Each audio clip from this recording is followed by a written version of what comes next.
오늘 들려드릴 이야기는 정말 믿기 어려우실 텐데요. 사랑과 배신 그리고 선택에 관한 이야기입니다. 이 이야기를 끝까지 들으신다면 아마 여러분의 인생관이 완전히 바뀔지도 몰라요. 늘씬하고 예쁜 여자가 한 명 있었습니다. 키 165cm의 몸무게 48kg, 또렷한 이목구비와 긴 생머리를 가진 정말 아름다운 여성이었어요. 대학 시절부터 그녀 주변에는 항상 남자들이 몰려들었죠. 그녀의 이름은 지영이었습니다. 지영이는 어릴 때부터 자신이 예쁘다는 걸 알고 있었어요. 거울을 볼 때마다 만족스러운 미소를 지었고 친구들도 모두 부러워했거든요. 지영아, 너는 정말 예쁘다. 연예인 해도 될 것 같아. 이런 말을 들으며 자란 지영이는 자연스럽게 높은 기준을 갖게 되었습니다. 남자친구 역시 자신에게 어울리는 사람을 선택했어요. 20대 초반부터 후반까지 지영이가 만난 남자들은 모두 한 가지 공통점이 있었습니다. 키 180cm 이상의 잘생긴 얼굴, 그리고 괜찮은 직업을 가진 남자들이었어요. 첫 번째 남자친구는 키 183cm의 의대생이었습니다. 두 번째는 키 185cm의 대기업 사원, 세 번째는 키 182cm의 변호사 지망생이었죠. 모든 남자들이 지영이의 외모에 반해서 적극적으로 대시했어요. 하지만 이상하게도 그 누구와도 결혼까지는 이어지지 않았습니다. 연애는 화려했지만 뭔가 마음 깊은 곳에서 채워지지 않는 공허함이 있었어요. 28살이 되던 해 지영이는 점점 조급해졌습니다. 주변 친구들은 하나둘씩 결혼을 하는데 자신만 혼자 남겨진 기분이었거든요. 그러던 어느 날 대학교 동창 모임에서 한 남자를 다시 만나게 되었어요. 김민수라는 이름의 그 남자는 대학교 때 같은 과였지만 지영이는 거의 관심을 두지 않았던 사람이었습니다. 민수는 키 172cm의 평범한 얼굴을 가진 남자였어요. 지영이의 기준으로는 전혀 이상형이 아니었죠. 하지만 그날 동창회에서 민수의 모습은 조금 달랐습니다. 지영아, 정말 오랜만이야. 더 예뻐진 것 같은데? 민수의 인사는 진심이 담겨 있었어요. 다른 남자들처럼 과장된 찬사도 아니고 어색한 농담도 아닌 그냥 따뜻한 마음이 느껴지는 인사였거든요. 민수야, 너는 요즘 뭐 해? 나? 과일 장수해. 새벽 4시에 일어나서 시장 가고 저녁까지 일하지. 힘들긴 하지만 나름 보람 있어. 민수의 솔직한 대답에 지영이는 묘한 호감을 느꼈어요. 지금까지 만났던 남자들은 모두 자신을 포장하려고 했는데 민수는 있는 그대로의 모습을 보여줬거든요. 그날 이후로 둘은 자주 만나게 되었어요. 처음에는 그냥 친구로 만났는데 시간이 지날수록 민수의 진실한 마음이 느껴졌습니다. 민수는 지영이가 힘들어할 때 언제나 곁에 있어줬어요.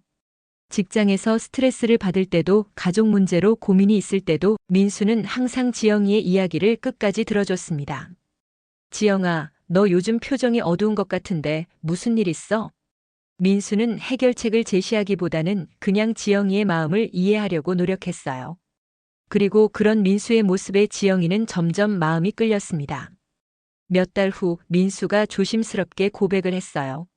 지영아, 너 좋아해.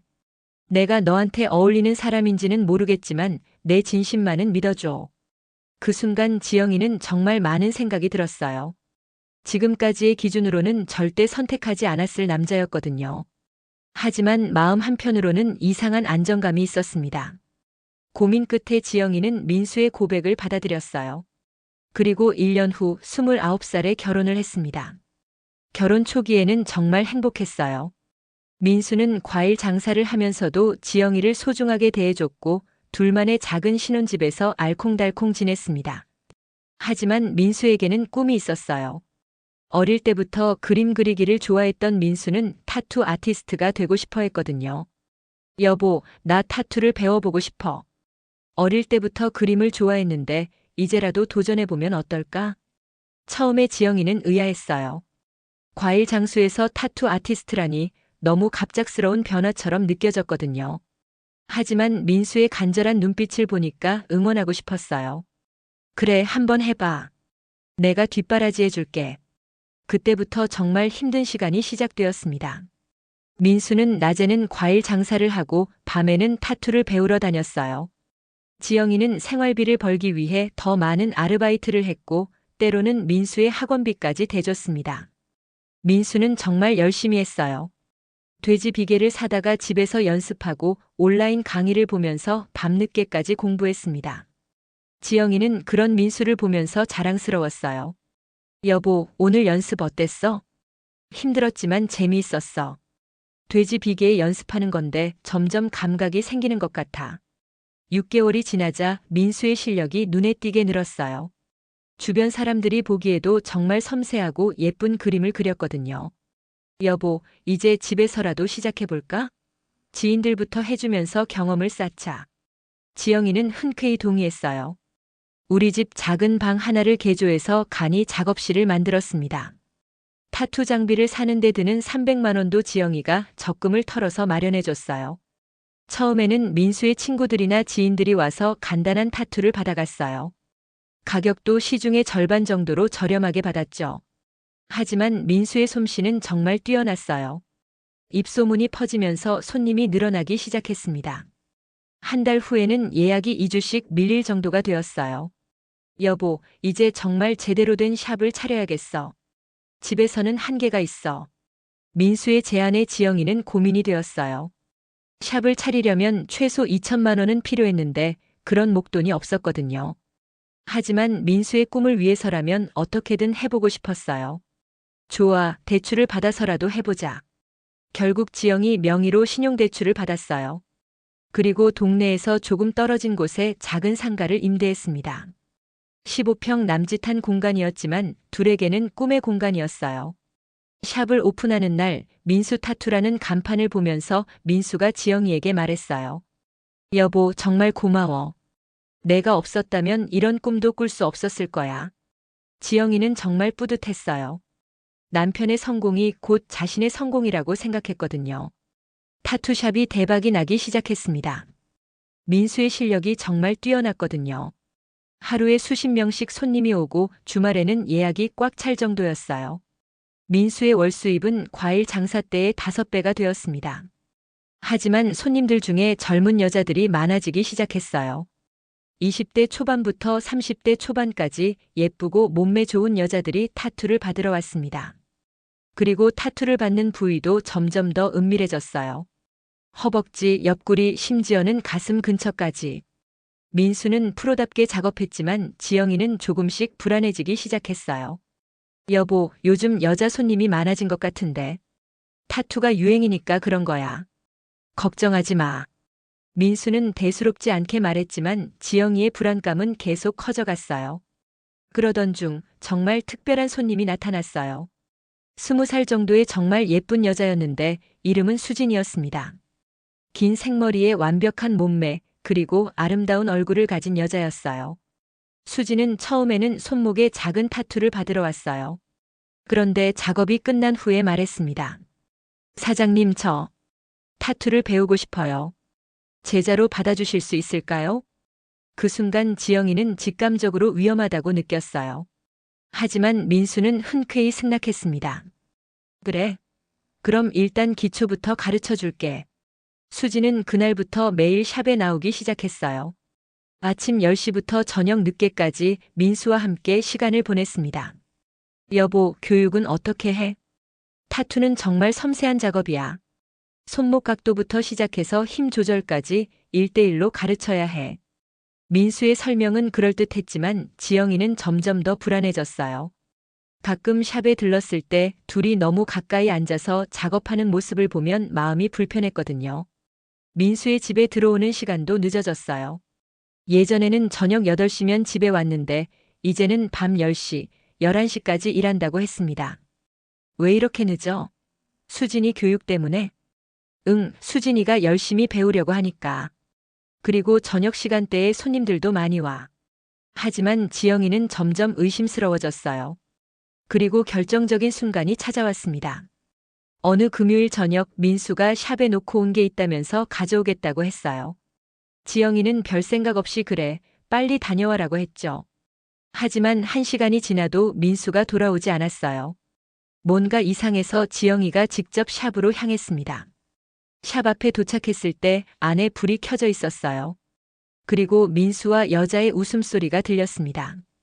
지영이는 조용히 문을 열었어요. 그리고 그 순간 평생 잊을 수 없는 장면을 목격했습니다.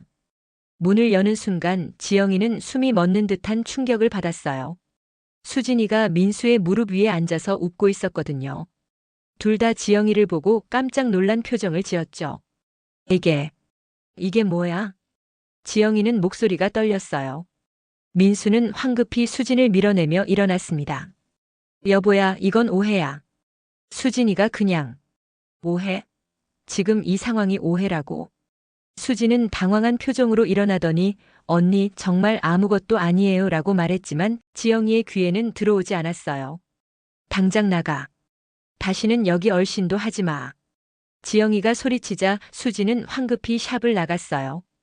그리고 민수와 지영이만 남게 되었습니다. 여보야, 들어봐. 정말 아무것도 아니야. 수진이가 타투 연습하다가 힘들어해서 그냥 뭐? 그냥 무릎 위에 앉아서 다정하게 얘기하는 게 정상이야? 민수는 할 말을 잃었어요. 어떤 변명도 설득력이 없다는 걸 알았거든요. 그날 밤 지영이는 한숨도 자지 못했어요. 머릿속에는 그 장면만 계속 떠올랐습니다. 수진이가 민수 무릎 위에 앉아서 웃고 있던 모습, 둘이 얼마나 자연스러워 보였는지. 다음 날 아침 민수가 무릎을 꿇고 사과했어요. 여보야, 정말 미안해. 내가 잘못했어. 다시는 이런 일 없을게. 하지만 지영이는 이미 마음을 정했어요. 민수야, 우리 이혼하자. 여보야, 제발. 한 번만 더 기회를 줘. 기회? 나를 배신한 사람에게 무슨 기회를 줘? 그리고 이게 처음이 아닐 거야. 민수는 더 이상 변명할 수 없었어요. 지영이의 결심이 확고하다는 걸 알았거든요. 이혼 과정은 생각보다 복잡하지 않았어요.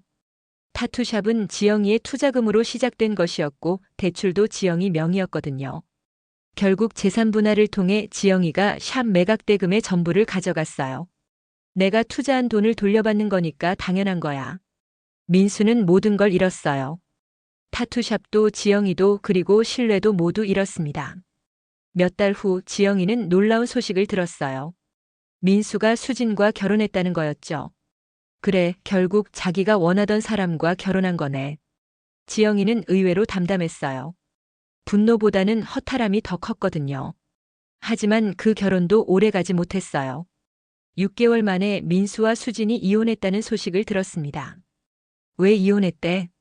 수진이가 다른 남자와 바람을 피웠다고 하더라고. 그 소식을 들은 지영이는 씁쓸한 미소를 지었어요. 결국 민수도 똑같은 배신을 당한 거였죠. 지금 민수는 다른 타투샵에서 직원으로 일하고 있다고 해요. 자신의 샵도 잃고 사랑하는 사람들도 모두 잃은 채로 혼자 살고 있습니다.